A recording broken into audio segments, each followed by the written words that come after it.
I'm joined now by Justin Wolfers, a professor of economic and public policy at the University of Michigan and host of the Think Like an Economist podcast. Wolfers co-wrote Principles of Economics, a textbook built around the idea that every decision is an economic decision. Also joining me, Steve Bannon, a producer for The Rachel Maddow Show on MSNBC and MSNBC political commentator and the author of the book Ministry of Truth, Democracy, Reality, and the Republicans' War on the Recent Past. Welcome to both of you. And Steve, I have to say, you do think like an economist on things like this. So I want to start with you on this because it's a political trick. It's economics in nature, but it's a political trick that's been used, and it's been used with effect because Republicans keep on coming on TV and telling you that they've saved us from a massive tax increase and it's not going to cost us anything.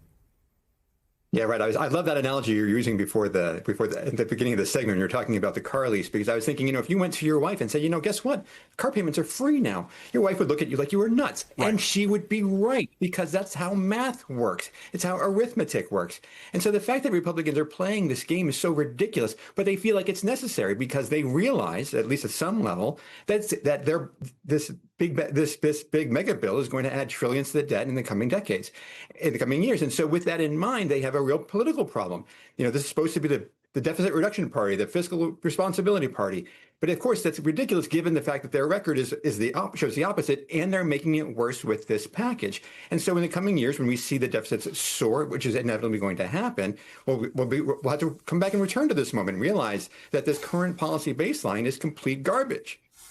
Justin, let me ask you about this, because there are different views on the deficit, right? There's some orthodoxy that says deficits are always bad and that you should run the government like you run your household budget, which is not really accurate because you have a limited working span in your own life and the government doesn't. There are others who think there's no danger to deficits at all. You should run them up as much as you like. And the truth is somewhere probably in the middle. But for Republicans who believe that deficits are bad, they almost had to do this for their own selves to convince their constituents and themselves that we're not really running up the deficit so that wealthy people can get tax cuts. Mate, this idea that Republicans are fiscally conservative and concerned about the deficit does cause me to chuckle a little bit. You see, if you'd been in this country maybe, 100 years ago, that might be right. But let's go back through the last 50 years of American economic history. Reagan came to power, promised big tax cuts, delivered them, promised they would pay for themselves. He blew out the budget. George W. Bush came to power, delivered big tax cuts, promised they'd pay for themselves, blew out the deficit. Donald Trump in 2017 came to power, promised big tax cuts, delivered them, promised that they would pay for themselves, blew out the budget. There has not been a fiscally conservative Republican in my lifetime. Right. If what you care about, and not everyone does, there are deep debates, I'm going to leave that up to viewers, but if what you care about, if you are a fiscal conservative, then you are not a Republican. And it's not, you're not a Republican anymore. This is not a post-Trump thing. This is the last 50 years. Steve, there are a couple of tricks that were involved in this budget. The other one was something called dynamic scoring. There's also another thing that sort of projects how much growth will come out of a fiscal bill. Again, the White House was at odds with most economists across the board because they had this attitude that this bill, whether you want to call it animal spirits or whatever, it'll somehow unleash economic prosperity in such a way that we will grow ourselves out of these deficits. Again, it's debatable whether that's true, but it's not knowable at the moment. And most people who analyzed this bill said there's nothing about this bill that actually says that's going to happen. Right. The White House and the Treasury Department have said repeatedly in recent months that growth is the key, that all we have to do is pass these tax cuts, direct all these additional capital to the wealthy and big corporations, and then things will trickle down, the economy will grow, and it'll take care of itself. But that's where Justin's point that he was just talking about becomes so important. We know that's not true. It's not a matter of theory. It's a matter of fact. We know this is not true because they've tried this repeatedly for a half century. And growth has never come. I mean, yes, there might be a slight increase from GDP from 1 year or 1 quarter from here or there. But at the same time, when you look at this in a macro sense, in terms of the long-term impact, the idea that tax cuts can pay for themselves through growth has been discredited. It has been tried, it has been tested, it has been analyzed, and it has been discredited as false. It just does not work. And yet here we are having this very familiar conversation because Republicans refuse to believe the evidence. They've refused to believe the fact that we've seen this before and it's always failed. Yeah, in fact, another thing that's not happened in your lifetime, Justin, is trickle-down economics, right? It was a concept, and as Steve says, it's been tried very specifically. It was tried in the state of Kansas. It's been tried at a federal level. This idea that if people with lots of money have, save more money on their taxes or have more money, it will work its way down into the economy. The interesting thing is we're cutting SNAP and we're cutting Medicaid. At that point, if you're earning an amount of money that qualifies you for SNAP or Medicaid, 100% of anything you get goes into the economy. You're not investing it in some multinational hedge fund or something of that nature. We know the opposite is not necessarily true. Yeah, so let me steelman that first. The Republican case here is that if I get to keep more of any dollar that I earn, then I'll go and earn more dollars. Fair enough. Who do you think is most likely to be responsive to that? A rich guy who doesn't actually need any more dollars? Or a working class American for whom those extra dollars could really enhance their quality of life?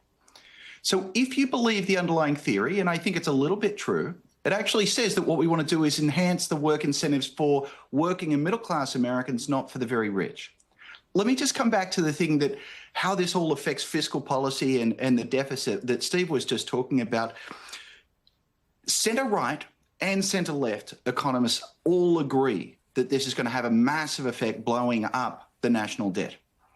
The White House Council of Economic Advisors, which frankly has become a very, very sad fantasy land, has put out a claim that Trump will actually reduce the national debt. And so I have permission from my partner to bet, and I'm offering this publicly to the chair of the Council of Economic Advisors. I am willing to bet my family's blue minivan, very sexy beast, great way for getting the kids to soccer on time. I'm willing to bet my wheels against your wheels that ain't going to happen.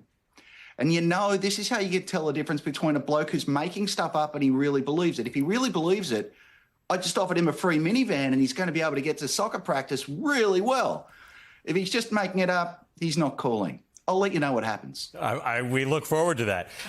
Justin, Steve, there are political consequences to this, and that's the trick here, right? This is what a number of Republicans are worried about, that these actual, forget the math, all right? Because deficit math is abstract to most people in their lives.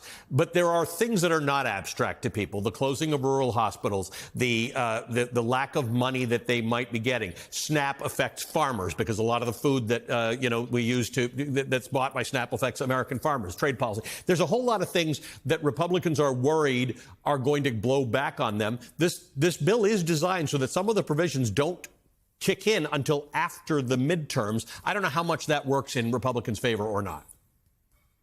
Well, yeah, no, it's an incredibly important point because the timing is everything.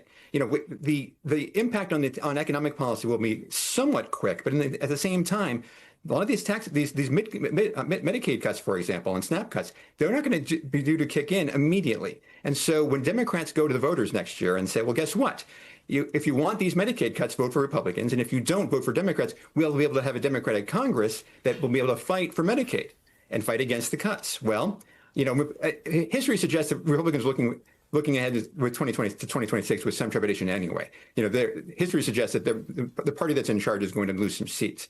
But on top of that, if you have this wildly unpopular bill and these important cuts that are due to kick in after the midterms, well, then all of a sudden voters have an additional incentive to show up at the polls and vote for the candidates who oppose the things that they hate. And so I think the political impact is going to be dramatic.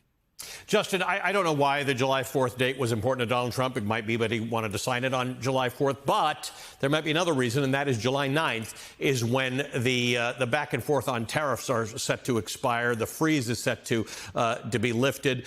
One never knows whether that's going to happen. Asked very directly about it, Donald Trump says, maybe I'll extend it, maybe I'll freeze it, maybe I won't, maybe I will. It's a particularly confusing policy, but the last time we had the increase, the last time the freeze expired, it created chaos not just in the stock market, but in the bond market, and the U.S. dollar has declined since. Yeah, this whole thing is very, very good television. Keeps you tuning in. We're waiting for the series finale. What's going to happen? I'm not sure if there's a dead brother going to turn up or what. It's very good television. It's absolutely horrific economics. Look, I'm a PhD economist. I track this stuff for a living, and I find it very difficult to know what's going to happen on any given day. If you and I had talked 2 days ago, I would have told you that we've been promised the first of the trade the new trade regime was going to be laid out on Friday. It didn't happen. We were told it would happen on Saturday. It didn't happen. Today's Sunday. It still hasn't happened. This guy says that he was doing all of this because he was after trade deals. A deal is when you get in a room with someone and you figure out how you can each make each other better off. You a little bit of this for a little bit of that. And the president fancies himself a deal maker, but he's given up on deals. And he's just going to send people a letter. Now, remember, the thing that got us in trouble was this bloke stood in the Rose Garden with a big sign that said, here's the tariff we're going to charge Americans for importing from each of these different countries. The only thing that's changing this time is he's turning the sign on its flat and on a letter-sized piece of paper, and he's sending it as a letter instead. Yeah. We don't know what the numbers are going to be, but this is not a deal, and this is not going to make us better off. We'll be watching it this week. Thanks, guys. We appreciate the discussion. Justin Wolfers is a professor of economics and public policy at the University of Michigan. And Steve Bannon is a producer on the Rachel Maddow Show. Great friends of our show.